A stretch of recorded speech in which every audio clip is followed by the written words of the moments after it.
Welcome to the Volvo Ocean Race here in Lisbon. I'm catching up with Nick Bice, ahead of the Boatyard. I believe I have your title right, is that correct? Correct, head of the Boatyard.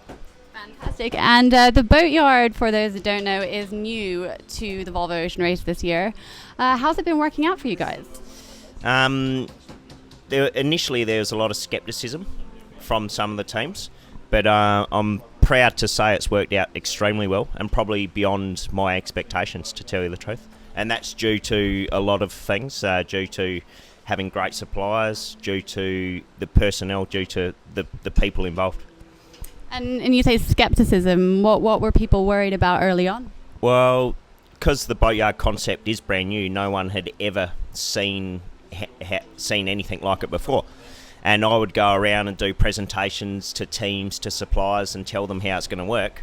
And they all said it's a great idea, but weren't quite sure if it was going to work. But happy to report that it's worked extremely well. And so this is something you were originally pushing to happen?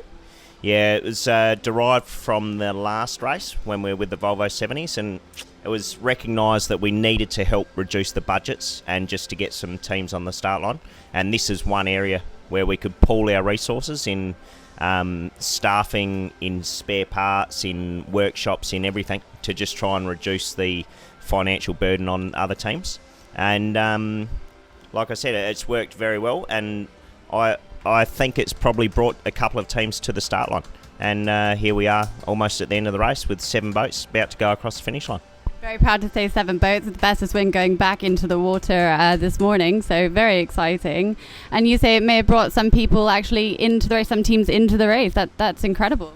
Yeah, I mean, it did reduce budgets significantly, and sometimes that extra few €100,000 is the tipping point. And I like to think that in a few instances we were below the tipping point, and that's what enabled a couple of teams to join the Volvo Ocean Race. And in terms of logistics for the Boatyard, I mean, we're here in the Harken container. How closely do you work with Mark Gardner and the rest of the Harken team in establishing what was needed, how many of the team would be here, how much kit's going to go with each? Well, because there's 2 boatyards, aren't there, that leapfrog around the world. Yeah. So how did you decide what would be needed? It was a huge task and a lot of parts and a lot of things, but Sam Bourne here, played an instrumental role in that, working with Mark, working with Harken UK, to determine what parts were needed on site.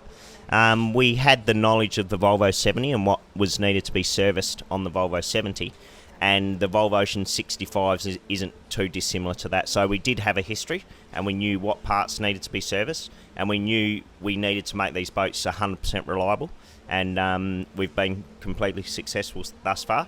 And I mean, it's just a testament to these guys, all the research. I mean, it's a 9-month race, but we were at it for at least 12 months before that, planning how to execute it, and it's come out pretty nicely, I think.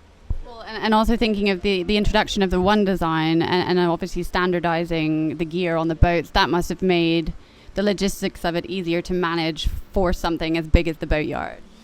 Yeah, I mean, the one design concept, yes, it is for the boat, and that's exactly what the Boatyard is as well. The one design concept in servicing.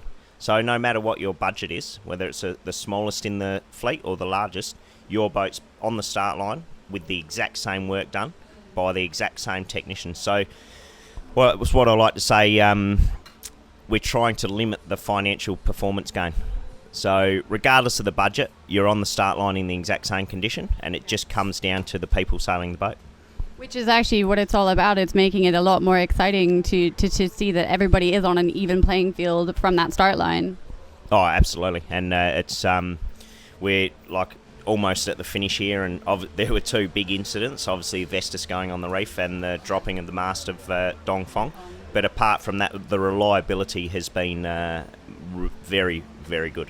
There hasn't been a stoppage due to any sort of reliability issues, and that's a big area is actually Harken, because there's so many moving parts, and just one of those parts is in the wrong spot, and there could be an issue. But testament to the guys and girls and the whole team that we've been very reliable so far. Fantastic. And has having the Harken tech team here, obviously, I know you've done a number of Volvo Ocean races, has having them here over the years, knowing the kit and knowing the guys as well, has that been something that's almost like instilled a sense of confidence? Yeah, well, one of the most important things when I set up the Boatyard was to ensure that the people doing the servicing were trusted, not only by me, but they were trusted by the teams. Yeah. So they could actually hand their boat over and know that the servicing is done by the best in the world. I often say the people that build the parts, install the parts, now service the parts, and you just can't get better than that. Well, and that's what you need for something as big as the Volvo Ocean Race. I know you've done the race as a sailor before, and obviously now you're on the land. What is the main difference for you in terms of experience and what you've learned and the different challenges that you've seen through that?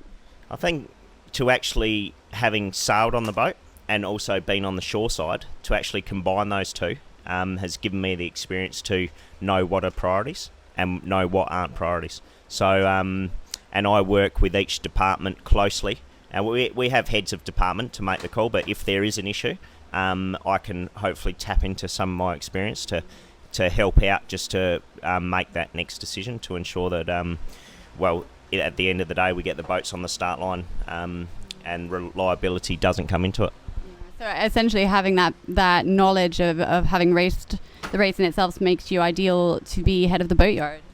Well, it's the most challenging role I've been in, for sure. Being on the shore side is great. Being on the boat is also great.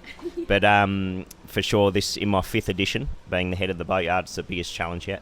Really? And watching the teams leave, we're nearly towards the end of the race now. Is there any part of you throughout this process that's wanted to get on a boat and sail away? Oh, absolutely. Sail away, turn off the email, turn off the phone. more than actual racing. But I'll get back out there soon enough. Well, that was actually going to be my next question. Come the next Volvo race, would you like to be sailing or shore-based again? Well, next Volvo Ocean Race, I've signed up. The Boatyard's going to stay on. Boatyard's sticking around, 100%. The guys will be happy to hear that. Yeah, very happy. And we're just going to refine the Boatyard, make it bigger, make it better, get more buy-in from suppliers, get more buy-in from the public, get more buy-in from the teams. And I think it's only going to get better for the teams and make it more accessible.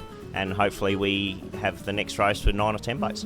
Amazing. Is in terms of the Boatyard changing and coming back to the next race, are there any major changes you guys are going to make to it? No, it's been very successful. So we don't want to change much. We're going to refine a few things, and we're going to help integrate the teams a little more by allowing them a lot more access within the Boatyard. Because what we're seeing with the team bases, they're being used more for corporate style functions instead of a traditional workshop how they used to be. So if we can move all the workshop type works into the Boatyard, we can then leave the team bases for more corporate functions, hospitality, and more promoting their various teams. Well, that's great to know, and it's really great to catch up with you here today. I will stop taking up your valuable time, but I would be interested to know if you got any final feedback for the guys while they can actually hear you for the rest of the race, and because we haven't got long to go now. No, not long to go, and it is turning into a bit of Groundhog Day. I'm not sure how many winches each person has service, but it would be in the hundreds by now. So you are doing the same job every day. But it's important now just to keep this intensity up, to finish on a high, get the boats to the finish line in Gothenburg without any issues, and we can all walk away with our head held very high. Well, thank you so much for catching up with us today. I'm sure you are very busy here at the last big stopover before the end of the race. You're here with Harken from the Harken section of the Boatyard at Volvo Ocean Race Lisbon.